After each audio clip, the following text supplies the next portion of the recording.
ഞാൻ പറയാൻ പോകുന്ന കാര്യം ഇതുമായിട്ട് ഒരു ബന്ധമുണ്ട്. ഇതിപ്പോൾ നൈജീരിയ നിങ്ങൾക്ക് കാണാം, മഴ കഴിഞ്ഞ് നിൽക്കുന്നൊരു സമയമാണ്, ക്ലൈമറ്റും ഒക്കെയാണ്. അതുകൊണ്ട് നമുക്ക് പുറത്തുനിന്ന് വീഡിയോ എടുക്കാൻ വിചാരിച്ചു. അപ്പം നമ്മുടെ നാട്ടിൽ കുറേ കഴിവുള്ള കലാകാരന്മാരുണ്ട്. അവർക്കൊക്കെ ജോലി സംബന്ധമായിട്ടുള്ള പ്രശ്നങ്ങളും കാര്യങ്ങളും കാരണം അവർ പുറം രാജ്യങ്ങളിൽ വന്ന് പണിയെടുക്കാറുണ്ട്. സോ അതിലൊരുത്തൻ ഇവിടെ വന്ന് പെട്ടിട്ടുണ്ട്. അപ്പം എന്താണ് ഇവൻ്റെ കഴിവെന്നാണ് നിങ്ങൾ വിചാരിക്കേണ്ടത്. സോ കഴിവ് ഞാൻ കാണിച്ചു തരാം. മാൻപുര മങ്കയേ നില്ലായോ സിമ്മാതുലൈവായ് മൊഴി. ഇതിപ്പോൾ നിങ്ങൾ കണ്ടത് എൻ്റെ മോളുടെ ഒരു ബർത്ത്ഡേക്ക് നമുക്കൊരു ഗിഫ്റ്റ് കിട്ടിയതാണ്.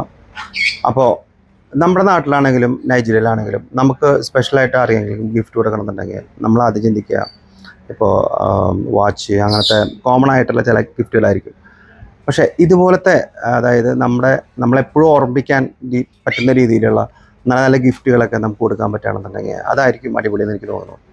സംഭവം കിടുമല്ലേ, ഇതിൻ്റെ പേരാണ് ലീഫ് ആർട്ട്. അതായത് പ്ലാവല, അത് പച്ച പ്ലാവലമേ അവർ കട്ട് ചെയ്ത് സെറ്റാക്കിയിട്ട് അതൊരു നല്ലൊരു ഫോട്ടോ ആക്കിയിട്ട് ഫ്രെയിം ചെയ്ത് തരുന്നൊരു സംഭവമാണ്. ഇതിപ്പോൾ ഇവനത് ചെയ്യുന്നുണ്ട്, നൈജീരിയയിലാണ്. പക്ഷേ ഈ ഒരു സംഭവം നമുക്ക് നാട്ടിൽ വേണമെന്നുണ്ടെങ്കിൽ ഡെഫിനറ്റ്ലി നമുക്ക് നാട്ടിലേക്കും നമുക്ക് അയച്ചു തരാൻ പറ്റും. അപ്പോൾ അധികം സമയം കളയണ്ട, നിങ്ങൾ അവനെ കോൺടാക്ട് ചെയ്യുക, നല്ല അടിപൊളി ഗിഫ്റ്റുകൾ നിങ്ങളുടെ വേണ്ടവർക്ക് വേണ്ടി കൊടുക്കുക. അപ്പോൾ signing off Indo Naija family.